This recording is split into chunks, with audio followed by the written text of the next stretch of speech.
write down the steps for addition of vectors by rectangular component method. पूछ ये रहा है कि रेक्टेंगुलर कंपोनेंट मेथड से जो एडिशन ऑफ वेक्टर्स हैं उनके जो स्टेप्स हैं वो आपने जस्ट बताने हैं।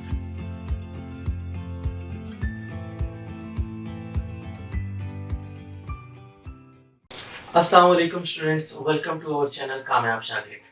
स्टूडेंट्स, जैसा कि आपको मालूम है कि हम फर्स्ट ईयर और सेकंड ईयर के जिस तरह के आने वाले दिनों में फिजिक्स का जो बोर्ड का एग्ज़ाम है वो होने वाला है, तो उस हवाले से हम फर्स्ट ईयर और सेकंड ईयर के जो स्टूडेंट्स हैं उनके लिए हमने चैप्टर वाइज, जैसा कि फर्स्ट ईयर की भी और सेकंड ईयर की भी, हर एक चैप्टर में से हमने टॉपिक में से कुछ इंपॉर्टेंट कंसेप्चुअल क्वेश्चंस या गेस्ट पेपर्स जो है वो शॉर्ट क्वेश्चंस के हवाले से, कंसेप्चुअल क्वेश्चंस के हवाले से हमने बनाए हैं। वो सीरीज़ हम आपके सामने लेकर आए हैं और उस सीरीज़ का हम कुछ हिस्सा जो है वो कवर कर चुके हैं और कुछ जो है वो आने वाले दिनों में आपके सामने मज़ीद जो यूनिट्स हैं वो भी आपके सामने आ जाएंगे।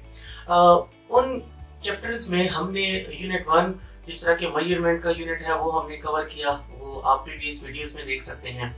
अभी जो हमारा जो आज की वीडियो है ये बेसिकली जो सेकंड यूनिट है उसका ये पार्ट 2 होने वाला है और उसमें हमने जो रिमेनिंग क्वेश्चंस थे टॉपिक में से जो हमने बनाए हैं बहुत ज़्यादा इंपॉर्टेंट है, एसएलओ बेस्ड ये क्वेश्चंस हैं, इसलिए ये वीडियो आपके लिए बहुत ज़्यादा इंपॉर्टेंट होने वाली है। और इस वीडियो में न सिर्फ हम आपके सामने वो जो कंसेप्चुअल क्वेश्चंस हैं वो आपके सामने लेकर आए हैं, बल्कि उन क्वेश्चंस के बाकायदा हमने सॉल्यूशंस जो हैं वो आपके सामने लेकर आए हैं। उनकी किस तरह से प्रेजेंटेशन करनी है, क्या उनमें हमने फार्मूलाज यूज़ करने हैं, कंसेप्चुअल क्वेश्चंस को अटेम्प्ट कैसे करना है, टॉपिक में से क्वेश्चंस कैसे बन सकते हैं, क्या एग्जामिनर हमसे पूछ सकता है, उसमें क्वेश्चंस को जस्टिफाई कैसे करना है, उसकी क्या लेंथ होनी चाहिए, कितना हमारे पास उसका प्रॉपर पैटर्न कैसा होना चाहिए, तो वो हम आपके सामने लेकर आ रहे हैं। और उसमें जो पहला पार्ट है first 5 questions vectors and equilibrium वाले सेकंड यूनिट का, वो हम कवर कर चुके हैं।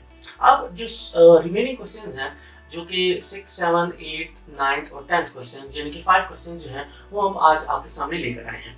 तो स्टूडेंट्स, हम क्वेश्चंस की तरफ मूव करेंगे। इस वीडियो को जरूर देखें, बहुत ज़्यादा आपके लिए फ्रूटफुल होने वाली है। तो क्वेश्चन नंबर 6 है, draw the individual vectors being summed and the axes being used. आपको जो गिवन वेक्टर्स हैं, कोई भी प्रॉब्लम के अंदर कोई भी वेक्टर की डायरेक्शन दी हुई है, कितनी लेंथ दी हुई है, उसको आप पहले ड्रॉ कर लें जिस भी डायरेक्शन में दिया हुआ है।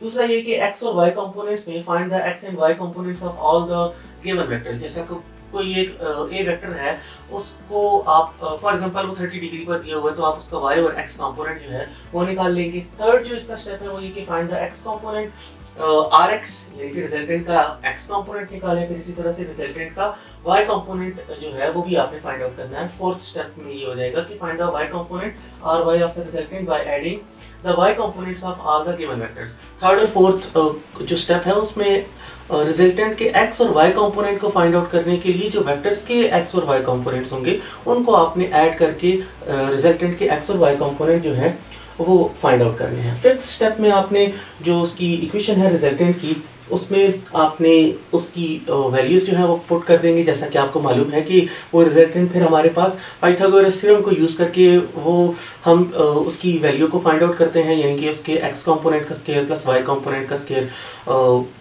ओवल स्क्वायर रूट जो है वो हमारे पास इक्विवेलेंट होता है हाइपोटेन्यूज के इक्विवेलेंट के। रिजल्टेंट क्योंकि हाइपोटेन्यूज पर रिलाई कर रहा होता है तो रिजल्टेंट हमारे पास उसका मैग्नीट्यूड आ जाएगा।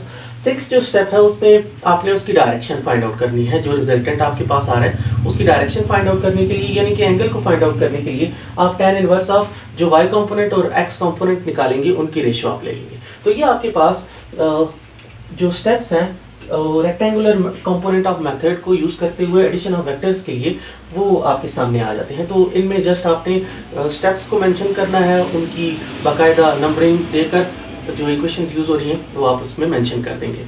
स्टूडेंट्स, सेकंड क्वेश्चन की तरफ, यानी कि इस वीडियो की सेकंड क्वेश्चन और हमारे इस यूनिट का जो कंसेप्चुअल क्वेश्चन हम आपके सामने लेकर आ रहे हैं उसका ये 7th क्वेश्चन है।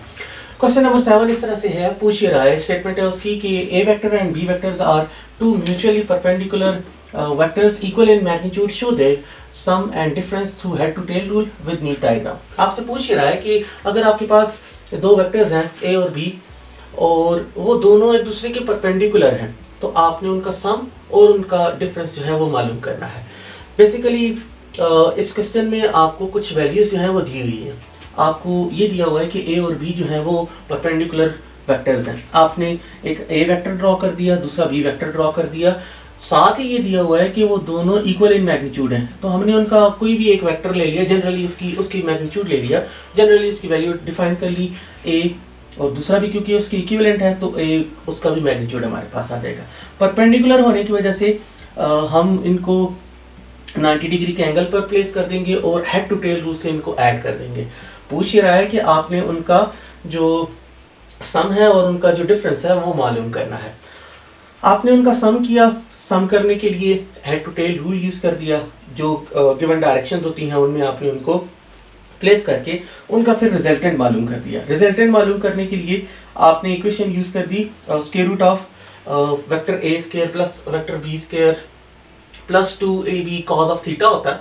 तो उसके अकॉर्डिंगली हमने उनके जो मैग्नीट्यूड्स हैं वो उनकी जो गिवन वैल्यूज़ हैं उसके अकॉर्डिंग पुट कर दी। क्योंकि थीटा जो है वो 90 डिग्री दिया हुआ था और 90 डिग्री पुट करने के साथ ही कॉज ऑफ 90 जो है वो हमारे पास इक्वल्स टू 0 आ जाता है। तो ये सारी वैल्यू जो है, ये सारी टर्म 0 हो जाएगी और हमारे पास रिमेनिंग टर्म्स आ जाएंगी ए स्क्वायर प्लस ए स्क्वायर, जिनको हम ऐड करते हैं 2a स्क्वायर आ जाता है। तो ए स्क्वायर का स्क्वायर रूट कैंसिल हो जाएगा, स्क्वायर रूट में हमारे पास वैल्यू स्क्वायर रूट ऑफ 2 बच जाती हैं और a इंटू स्क्वायर रूट 2 हमारे पास रिजल्टेंट आ जाता है। यहाँ पर स्टूडेंट्स एक बात याद रखनी है कि सम तो हमने मालूम कर दिया, अब जो उनका डिफरेंस है वो मालूम करने का सिंपल ये तरीका होता है कि जो सेकंड वेक्टर होता है आप उसकी डायरेक्शन को 180 डिग्री पर रिवर्स कर दें, यानी कि उसको अपसाइड डाउन कर दें। अपसाइड डाउन कर दिया हमने और same head to tail rule से उनको दोबारा से ऐड कर दिया।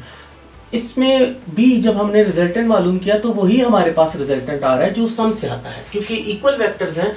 ये एमसीक्यू भी आ सकता है कि इक्वल अगर आपके पास मैग्नीट्यूड के वेक्टर्स हो तो उनका रिजल्टेंट आया सेम होगा या डिफरेंट होगा। उनका सम और डिफरेंस अगर हम निकालें तो वो सेम होगा या डिफरेंट होगा।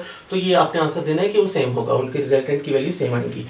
तो डिफरेंस मालूम करने पर भी हमारे पास रिजल्टेंट वही आ रहा है। तो रिजल्टेंट इसमें यह है कि वो डिफरेंट होगा जबकि इनके मैग्नीट्यूड्स की वैल्यूज डिफरेंट होंगी। रिजल्टेंट डिफरेंट होगा, मैग्नीट्यूड्स की वैल्यूज जो गिवन वेक्टर्स हैं वो डिफरेंट होंगी। तो ये था हमारे पास सेकंड क्वेश्चन, यानी कि क्वेश्चन नंबर 7 इस यूनिट का कंसेप्चुअल क्वेश्चन। अब हम क्वेश्चन नंबर 8 की तरफ मूव करते हैं।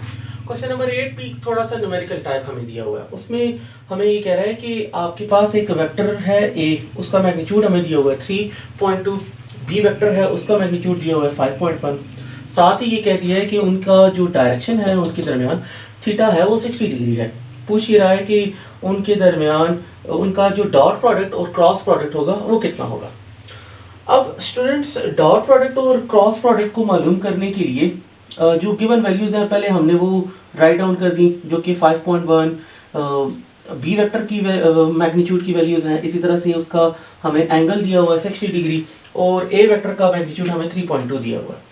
डॉट प्रोडक्ट जब हम फाइंड आउट करते हैं स्टूडेंट्स, आपको पता है कि डॉट प्रोडक्ट में हम उनका कॉस थीटा लेते हैं, मैग्नीट्यूड और साथ कॉस थीटा लेते हैं। मैग्नीट्यूड की मल्टीप्लिकेशन साथ कॉस थीटा जब हम लेंगे, 3.2 ए का मैग्नीट्यूड आ गया, 5.1 बी का आ गया, कॉस 60 दिया हुआ है। कॉस 60 हमने फ्रैक्शन या क्वेश्चन की फॉर्म में लिखा 1/2, 2 को 3.2 से कैंसिल आउट किया, 1.6 हमारे पास आ जाता है। 1.6 को 5.1 से मल्टीप्लाई किया तो उनके डॉट की वैल्यूज हमारे पास 8.16 आ जाती है। इसी तरह क्रॉस प्रोडक्ट हमसे पूछा था। क्रॉस प्रोडक्ट को जब हम मालूम करेंगे तो क्रॉस प्रोडक्ट के लिए हम साइन थीटा उनके दरमियान लेते हैं। अब यहाँ पर जो एंगल है वो उसी तरह से ही 60 डिग्री हम यूज़ करेंगे। 3.2 इंटू 5.1 हमारे पास मैग्नीट्यूड्स आ गए। साइन ऑफ 60 हमने मालूम किया, √3/2 आ गया। 2 को अगेन कैंसिल आउट किया, 3.2 से 1.6 को 5.1 इंटू स्क्वायर रूट ऑफ 3 से मल्टीप्लाई किया तो हमारे पास ये वैल्यूज़ 14.1168 आती है। तो हमारे पास क्रॉस प्रोडक्ट और डॉट प्रोडक्ट दोनों वेक्टर्स का जो उनकी मैग्नीट्यूड्स की वैल्यूज़ गिवन हैं उनके लिए ये वैल्यूज़ आ जाती हैं। अच्छा स्टूडेंट्स, नेक्स्ट क्वेश्चन की तरफ मूव करेंगे। नेक्स्ट क्वेश्चन की तरफ जाने से पहले अगेन मैं ये कहूँगा कि आपने किसी भी क्वेश्चन के अंदर उसमें ये नहीं देखना कि उसकी लेंथ कितनी रखनी है, बल्कि उसमें ये देखना है कि क्या चीज़ पूछी गई है, उसका आया जो हमने आंसर लिखा है वो हमने चाहे कोई इक्वेशन यूज़ की है, कोई एग्जांपल ली है, वो उसके अंदर जस्टिफाई हो रहा है या नहीं हो रहा, उसमें आपने उसकी लेंथ के अकॉर्डिंग नहीं देखना होता, बल्कि कितने लाइनों में कितनी इक्वेशंस को यूज़ करके आपका आंसर कंप्लीट हो रहा है, तो आप अगले क्वेश्चन की तरफ मूव कर जाएं। तो नेक्स्ट क्वेश्चन है, क्वेश्चन नंबर 9 है, for a vector a show that magnitude of a is equals to square root of ax square plus ay square। Simple देखिए, अब यहाँ पर ये हम टॉपिक जब पढ़ते हैं तो इस तरह की स्टेटमेंट्स को हम इग्नोर कर देते हैं। अब सिंपल सी बात ये है कि एक a वेक्टर है, उसका मैग्नीट्यूड आपने प्रूव करना है कि वो square root of ax square plus ay square के इक्विवेलेंट है। अब इस बात को ज़्यादातर स्टूडेंट्स जो हम इग्नोर कर देते हैं। अब सिंपल सा स्टेप है, इसमें आपने यूज़ करना है, दो वेक्टर्स लिए, एक वेक्टर लिया, उसके कंपोनेंट्स ड्रॉ किए, एक्स और वाई कंपोनेंट आ जाएंगे। कंपोनेंट्स ड्रॉ करने के बाद उनकी जो एंगल की वैल्यूज़ हैं उसके अकॉर्डिंग आपने बेस, परपेंडिकुलर और हाइपोटेन्यूज डिफाइन कर दिया। अब राइट एंगल ट्राइंगल में जब आप पाइथागोरस थ्योरम लगाते हैं तो हाइपोटेन्यूज का स्क्वायर इक्वल होता है उसके एक्स कंपोनेंट का स्क्वायर प्लस वाई कंपोनेंट, यानी कि बेस का स्क्वायर प्लस परपेंडिकुलर स्क्वायर। आपने ये प्रूव करना है कि a का magnitude square root of ax square plus ay square के इक्वल है। Hypotenuse square is equal to ax square plus ay square आ जाएगा। इसका आपने स्क्वायर रूट लिया तो ये इक्वल आ जाएगा, इसका स्क्वायर रूट कैंसिल होके square root of ax square plus ay square आ जाएगा। अब ये सिंपल है, इसमें आपने डायग्राम यूज़ की, सिंपली मैथमेटिक्स के दो स्टेप्स, पाइथागोरस थ्योरम लगाया और आपका आंसर जो है वो कंप्लीट हो जाता है। नेक्स्ट क्वेश्चन की तरफ जाएंगे। क्वेश्चन नंबर 10 है। क्वेश्चन नंबर 10 में स्टेटमेंट यूँ है कि अगर a cross b equals to 0 है, दो वेक्टर्स का क्रॉस प्रोडक्ट अगर 0 के इक्वल है, तो साथ ही ये कह रहा है then either of the two vectors is a null vector. क्या दोनों में से कोई एक वेक्टर नल हो सकता है, या a and b are parallel to each other.